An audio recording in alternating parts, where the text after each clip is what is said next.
guys, welcome to the start of another weekly reading vlog. For the second time now, I have started this vlog on like a Monday. Absolutely, utterly failed at actually starting the vlog and filming anything for it. So we are now once again starting this in like the middle of the week. Actually, it's kind of the end of the week. It's a Friday, but I was planning to weekly vlog, so we are gonna get the show on the road now. So hey guys, I just got back from going out to lunch with my dad, which was really nice. Celebrate Friday, but I wanted to talk to y'all because I actually still had a hot second before I have to dive back into work and wanted to give an actual update for once. So right now I am in the middle of reading A Closed and Common Orbit by Becky Chambers. This is the second in her Wayfarer series, which is like a cozy sci-fi series. I'm like right around the halfway point now. Shout out to my friend Allie for getting this for me for my birthday. She did so well, given the fact that this was literally the next book I was planning to pick up when it arrived. Perfectly timed. So I'm really liking this so far. We start out following 𝗖cie, who is an AI that now has a body. So she is living in this humanoid husk. She calls it a kit. So like when she refers to what we would think as a body, she refers to it as the kit. And we're starting to see the many numerous issues that she has to now deal with being in this different form and having to experience different things that she's never been able to experience before or never experienced in quite this way, and things she used to be able to have that now she can't, like how she views things and the way she used to see everything from like camera angles. Now obviously she is limited to only her eyes. But then on the opposite side, we also are following Jane. That is this young girl who is 10 years old. We learn that basically it seems as though she is like almost a clone that was literally bred to be free labor. So obviously some not great things going on in that perspective, but she has now escaped and she is living in a spaceship and an AI is helping her to survive, and they're now working together to try and see if they can get the ship to take off. So unplot focused. I thought the first one was really character based. No, that actually did have some plot going on in comparison to this one. This is purely character. Nothing apart from learning about Jane and 𝗖cie. Really just deep diving into them, exploring these characters and going through these traumatic things in this sci-fi world. And I will admit, I'm really, really liking it. Even though I do feel like a lot of the time with cozy stories, I feel like I need more plot. In this case, because it is such a character exploration, it's working for me. It is working so well. I also just tend to really enjoy AI characters and the discussions, the philosophical debates that come up because of them. So I'm really enjoying all of that as well. Right at the point when I stopped, we saw something kind of exciting start to happen. So maybe we'll begin to dive into a little bit of plot, but I'm not really sure. We'll see. I am also buddy reading this with 𝗖cie, though I am far ahead of her at this point, but it's been fun just to kind of occasionally talk about our thoughts with it. Then on the opposite side, initially was trying to mood read, but then due to circumstances, I messed up in downloading my mood reading books onto my Kobo and decided, well, okay, if I can't read these, let me take advantage of my lunch break yesterday and actually try to read something that I already have downloaded, that I've already started into. And so I continued reading on in The Lightning Struck Heart by TJ Klune. This is the first in his Tales of Verania series, which is like honestly, this very much feels like a parody fantasy series. We are following Sam of Wilds, who is kind of like the chosen one wizard. He is apprenticing under Morgan, will one day become the king's wizard. And unfortunately for him, he has a giant crush on the prince's fiance, Ryan. His life is already kind of in the midst of a change now that this is happening. The king basically is trying to set him up with somebody, but unfortunately, before anything can really develop there, the prince gets kidnapped by a dragon that apparently Sam can understand. And so Sam, along with his best friend Gary, the hornless unicorn, and Tiggy, the half giant, along with Ryan, the sexy knight, are all going on this adventure to try and bring the prince back. And I'll be honest, it started out a little too over the top sex humor, like pretty immature. It's funny, but like it kind of got a little grating. However, once we pulled back from that and the plot actually started to develop a little bit more, and especially this like forced proximity, forbidden romance that's happening, I got a lot more sucked in. The humor, it ebbs and flows. Sometimes it is a little bit much, other times it kind of calms back down, but it is a lot lot of like silly, I would say gay teenage boy humor. It is very entertaining. So I'm now this far in. I'm now really, really enjoying it. Sam's a lot of fun. There's so much banter. There's so much sass going on. It's like a parody. It's a little bit different compared to his other stuff that I've read. It feels kind of in line with Extraordinaries, but like jumped up from PG-13 to R-rated. So thankfully, I think I might be out of my slump now because, I mean, started both of these in the last few days and I'm almost halfway through both of them, which is great. Love this. So glad to officially be out of the slump, even though neither of these books were ones I really thought I would be reading in October. Oh well. Speaking of books I would like to read in October, I actually did have a Pango box get dropped off, and so I thought I'd go ahead and show you all that I grabbed a copy of `𝗖cie by 𝗁 Harrison. This is actually going to be my Geek Squad pick for my Patreon book club, so I'm really excited to read this. 𝗁 Harrison, one of my favorite authors. She's cozy horror with really good character work, especially with unlikable female characters. I've heard mixed things, but I know this is supposed to be like a haunted house story, and I'm excited. Then on the other side, the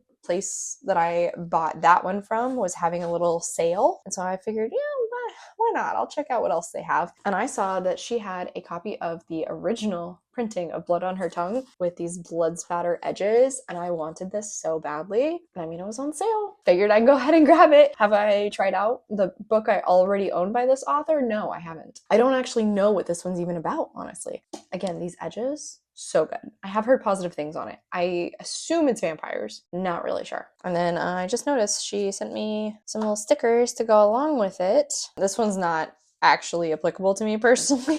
You had me at trigger warnings, and I'm gonna cover up the item that's on there so YouTube doesn't get mad at me.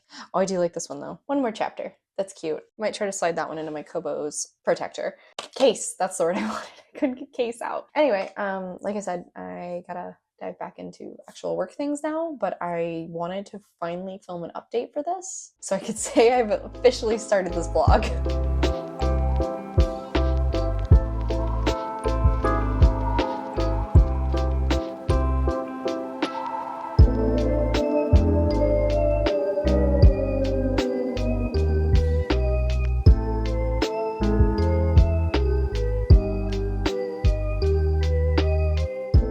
Good evening, friends. Happy Saturday. I actually have gotten a fair amount read since I talked to y'all. I actually ended up finishing last night `The Lightning Struck Heart by T.J. Klune. Technically, we were supposed to be watching `Silence of the Lambs, but I was so close to finishing and just basically did my best to multitask and binged through the rest of this. I did really enjoy this. I will say it did take me a little bit to get into this like juvenile comedy style. It's funny. It's a little too much at times. And if I'm being honest, this is, even though I do feel like T.J. Klune is definitely a very verbose author across the board, this is probably the first time I really felt like the book was overwritten. I can fully accept the fact that the Green Creek series is overwritten, but it doesn't feel that way to me when I am reading it. Here, it did actually feel that way a time or two. I do think reading it on my Kobo actually probably worked in my favor for that case because I wasn't so hung up on how long this book was when I was holding it. I mean, look at how tiny this font is. So I worked through it pretty quickly overall, but just the story itself was so entertaining. It's really silly. It's really goofy, parody feeling. I mean, it's really kitschy. It's so hard to take it seriously, but at the same time, it is very clear like the story itself doesn't take itself serious, which I think just made it more enjoyable at the same time. The romance that happened was cute, was ridiculous, was very entertaining. Some of the like conveniences within the plot that sort of forced certain things to happen. On one hand, it's one of those things where it's like, again, it feels like a convenience, but on the other side, it matches with the rest of the absolute ridiculousness that is the plot of this story on the whole. So I actually really liked that how things wrapped up. It doesn't really feel like there's a villain character. Klune could have very easily defaulted to making a certain someone the villain, and he didn't do that, and I actually kind of appreciate him for it. So I'm glad I officially finished this one out. I think I will continue the series, but this wraps up in a way that like I'm not in a rush to continue the series because this feels like an end of the story on its own. It's really like a reference to something in the epilogue that will continue moving the story forward, and I'm not so overly desperate to keep moving forward. And I also feel like given this like immature silly goofy writing style, I maybe need to take a little bit of a break from it. So officially finished that baby out. I haven't really made any progress in A Closed and Common Orbit, but I did want to go ahead and figure out what was going to be my next eyeball read. And so since right now audiobook is a sci-fi, I figured let me try and pick up a horror book. So initially I was thinking about using my TBR jars, but instead decided to go to my current book buying bingo board because I have a bookish event coming up in a few weeks and I will likely be buying a fair amount of books there. So I want to have as many bingos tucked away as possible and just decided I'll go with a prompt that will give me another bingo. So for a prologue book, so I flipped through a few of my horror books to see which ones had a prologue, and it worked out perfectly since I just got this author's second book, My Darling Dreadful Thing by Joanna Van Veen has one. This one I believe is following a young woman who is I think she's like a fake medium, but she actually does have a ghost companion, and she and her mom kind of put on these seances honestly to like rip people off, but again she does have an actual ghost companion, and I think there's like a little bit of a romantic tension between the two of them, but then they start like conning this other young woman who's really rich, and then like a romance sparks up between the main character and this young woman, and the ghost is like jealous. I'm not 100% sure on that, honestly. It's been a minute since I actually looked at the synopsis of this, and I don't really want to. So I went ahead and grabbed a copy of this from my library as well, so I can read it on my Kobo if necessary, though I have barely read any of it. I did take my Kobo with us today because we went to like basically a fall festival. It was hosted at the place where we usually go for the Renaissance Fair. Though in the past they have done haunted houses, this time around they only had the one haunted house, and it's more of an expanded like fantasy-based Ren fair. It was fun, but we would have loved more haunted houses, honestly. At the very least, one of our favorite acts from Ren fair season came and performed, so that was really fun. Gonna get comfortable, probably watch a Halloween movie, and maybe I will eventually start a little bit into My Darling Dreadful Thing. We'll see.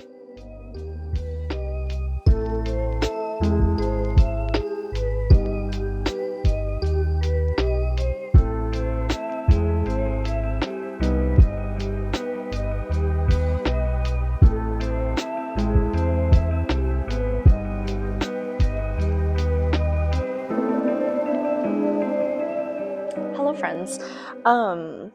So I haven't talked to you since Saturday because honestly Sunday was very, very dedicated to being productive. Like cleaned up so much of the house, did some editing, did some work stuff, had a meeting, got so much done, but filming never occurred to me. So it's Monday night and I have actually gotten a fair amount of reading done today. So I read some more of I have such a hard time with this title. A Closed and Common Orbit. 80% done. I'm nearly done with this and I'm really, really liking it. I feel like nothing has really happened in regard to the plot, at least for one specific character. It's really been purely character focused for Sidra, whereas on the opposite side with Jane, this young girl who was unfortunately slave labor and has now escaped, there's a little bit more plot, but even there, like it really is exploring her character, the obvious like trauma she has lived through, and then the difficulty she is going to have going from such a life to then having her own freedom and being able to do what she wants, learn what she wants, the major changes she goes through, and seeing how all of that impacts her. And then we also get to see interesting parallels between their two stories and how they're very much like coming of age stories, and there's certain elements that make them very similar, but there's also obviously some things that separate them. I do like them, but because we know who Jane is as an adult, it does kind of make me wish that her character as an adult was getting a little bit more attention, so we could see more of how much she has changed, how much she has matured, grown, and really works through so much of what she experienced in this past timeline. I do wish we were getting a little bit more of that, but oh, it's so good. I'm really, really liking this one. I do think I like this one more than the first because it has only two perspectives and the storylines are much more paralleled. It feels like there's just more time dedicated to the character work itself, and we're getting to explore a lot more in these two characters, which I'm really liking. Not 100% on if I honestly know where the rest of the story is actually going to go now that we are diving into actual plot, But nonetheless, I am very excited to see where it does go. Then I ended up deciding, did I mention? Yeah, I talked to y'all about when I started into my Darling Dreadful thing. I literally like scratched the surface of this. Now I'm actually about 50 pages in. I guess I thought this was like more historical. It's set in the 1950s. I don't know why my brain really thought this was like Victorian. No clue why. Cool that actually it is set in Denmark. Didn't know that.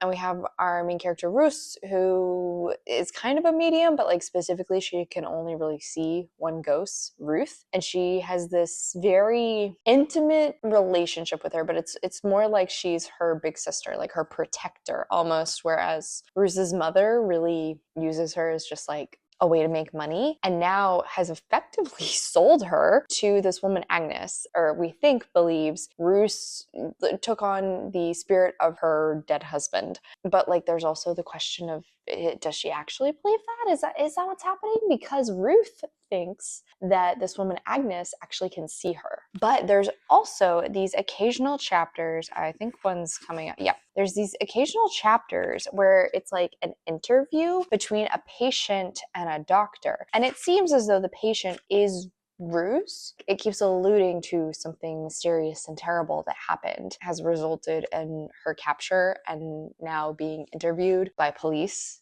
and this doctor. And so I'm actually really liking this. This started on a very strong foot. Very much enjoying. I'm really hoping, fingers crossed, to finish out A Closed and Common Orbit either tonight or tomorrow morning. And so then I can dive into my copy of Best Text Ever by Nadia Alfazi, which is the book I'm hoping to read for my romance book club that is in person on Wednesday. Probably should have started this before now, honestly, but it's pretty short and it seems like it's going to be a quick read. I think I can get the audio of this as well, which will help. And I'm actually going to be buddy reading this one with Sam at Griff Reads. So I need to shoot her a message and make sure she's okay with picking it up tomorrow. But that's my goal for right now. This one is following a young woman who's a witch and believes she is hexed, so that anytime she's in a relationship, her partner will only ever experience bad things. She has kind of just doomed herself to singledom. But her best friend is getting married, and then I think she has like a little bit of a romance with the best man. So that'll be fun. Plus it's witchy, so I mean, it's just on brand for the time of year.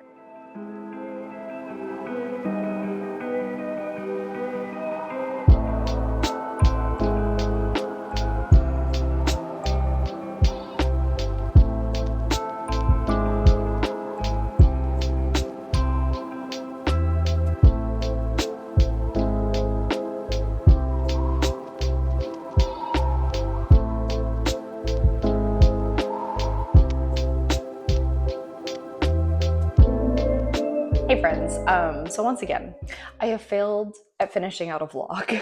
I don't know what's with me. I've been really bad at weekly vlogging lately, but wanted to give y'all one final update. Tuesday night I went over to my brother's. Wednesday night I had my romance book club, which meant I was rather busy, and I attempted to get as far as possible into Best Text Ever by Nadia Alfazi for my romance book club. I didn't technically finish it, unfortunately, and I am kind of having to take my time with this one because the hero's name is the same as somebody I don't particularly like, and the go-to descriptor for them is also the same, meaning I have to take this in doses because I can't, I'm having to like disconnect the name from the person. This is entertaining though, I will say. It's really cute, but it is so insta-lusty, and I'm gonna say heavy on the lust part because these two are such horn dogs for each other. I don't mind that in my romance books, but I feel like it needs to seem authentic. Like I need to be convinced that these two are head over heels for each other and thus becoming horn dogs for one another. And I'm just not really there with these two because